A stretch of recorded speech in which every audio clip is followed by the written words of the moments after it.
नमस्ते बेटा, मैं self Shamala Siddiqui, faculty of physiotherapy and diagnostic. Today this video I'll talk about tumor. So what is tumor?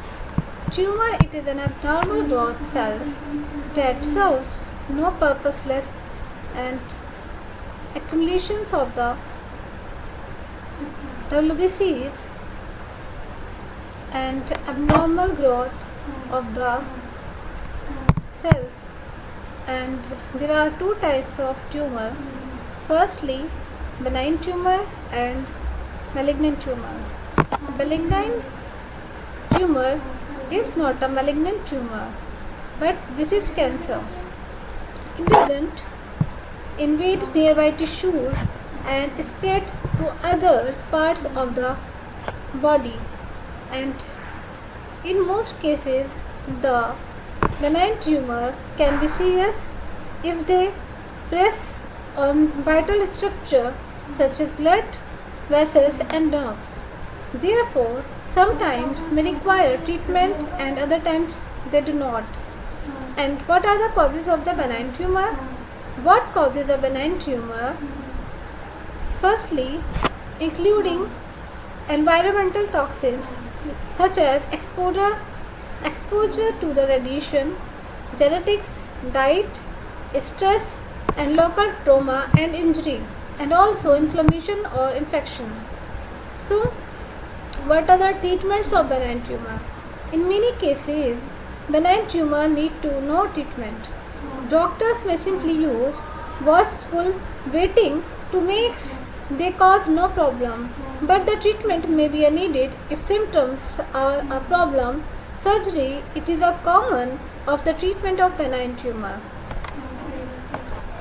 Common types of benign tumor are, there are many different types of the benign tumor arising from the structure in the body. These are some of the most common types of benign tumor. Firstly, adenomas. Adenomas are benign tumor starting in the epithelial tissues on is thin layer of the tissues covering organs, glands, and other structure. A common type of the abdomen, it is a polyp in the colon, and abdominal might also grow in the liver or the adrenal and pituitary and thyroid gland. Next, fibroma. Fibroma are tumor, fibrous or connective tissues that can grow in any organ, and fibroids commonly grow in the uterus. Although not cancerous, but uterine fibroids can lead to heavy vaginal bleeding, bladder problems, or pelvic pain or pressures. Another type of fibrous tissues tumor is a desmoid tumor, and these tumors can cause problem to growing into the nearby tissues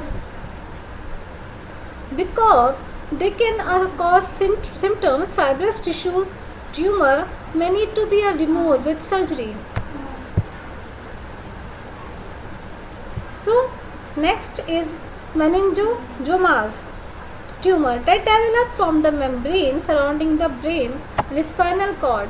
About 9 into 10 are benign. Many grow slowly, but others grow more quickly, and the treatment varies depending on the symptoms it causes. Symptoms including headache and weakness and personality changes and visual problems. So, sometimes the doctor will choose to watch the tumor for a time, and if surgery is needed, its success depends on the age and the location of the tumor and whether it is attached to anything. Radiation treatment may be used for the tumor that can't be removed. Namaste beta. This is Shamala Siddiki, faculty of physiotherapy and diagnostic.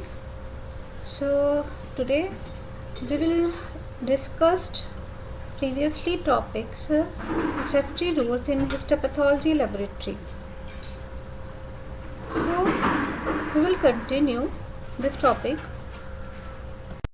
So the safety rules, it is a important role for a medical laboratory technology. For example, various example. Firstly, no food or drink is allowed in the laboratory unless food and drinks are provided as a part of the laboratory. Even those laboratory tables and counters. So, for the laboratory exercises involving food and drinks, and laboratory assistants and instructions will follow the procedures that allow the safe consumption. So, smoking is prohibited in the all university buildings. Secondly, shoes must be worn in the laboratory. Third, if you have very long hair, please tie it back in the laboratory. The next, handle chemicals, reagents and stains carefully and follows all warnings. And all bottles and containers are labeled as to content or potential hazards. If, for example, a label says avoid the contact with substances and fumes and for potentially hazardous chemicals, information on the hazards, proper handling and cleanup is provided on material safety data sheets. These are available in the laboratory. So, it is highly recommended that you spend the first few minutes of the laboratory consulting the MSDS. So, read all the precautions in the laboratory manually and on labels and follow the directions exactly. Afterwards, for the precautions in the laboratory manually, always double checking the name of the reagent to be used and the name of the reagent you are using. Reagent bottles should remain stopped except when you are actually pouring solutions out of them. And always replace the stopper with out of stock solutions and stains. Be sure to put them on the container they came. Basically, take only as much you need and never return leftover solutions to a reagent bottle. Don't use your thumb as a stopper and label all test tubes and other containers with content. So, don't pour reagents and chemical down the sink. Dispose of these only in designated containers. And be sure to use caution when using razor blades to prepare the laboratory materials and put the used blades into the designated container from which you obtained them. And don't leave them loose on the desk or counters. And never ever put razor blades in the waste paper basket. If glassware accidentally becomes broken, carefully clean it up with a broom and dustbin and dispose of the broken glass in the container, labeling for the broken glass only. When using hot plates, unplugging them before you leave the laboratory.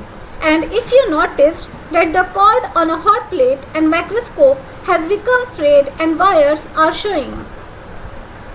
If you notice that the cord on a hot plate and for an experiment or activity and about use of the disposal of materials, and your instructor and your laboratory technician will leave you with the location and where applicable use of the safety equipment in the laboratory, exampling emergency phone, first aid kit, fire extinguisher and eye washing solution.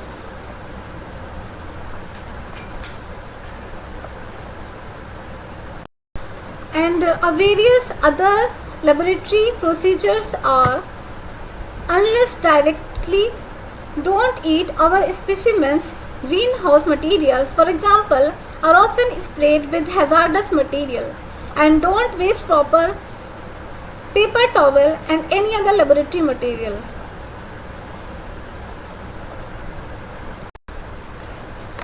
Namaste beta. Myself Shamila Siddiqui, Faculty of Physiotherapy and Diagnostic. So today this video I'll talk about TLC count and DLC count. So what is TLC and DLC? TLC is total leukocyte count and differential leukocyte count is TLC. So WBCs or leukocytes are blood cells which form an integral parts of the immune system of the body.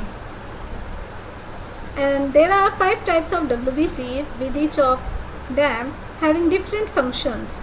And differential leukocyte count test measures the total number of all the WBCs in blood. The differential leukocyte count test is performed as a part of the complete blood count test in regular health checkups as follow-up test in case of abnormal CBC results and to help diagnosis infections and inflammations and to help diagnose conditions that decrease WBC count like bone marrow disorder and also to monitor bone marrow functions and to monitor chemotherapy treatments. So what does TLC measure?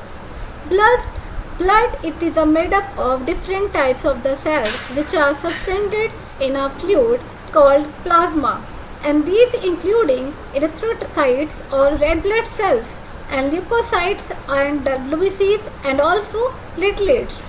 And blood cells are produced by the hematopoietic stem cells in the bone marrow and are then released into circulation.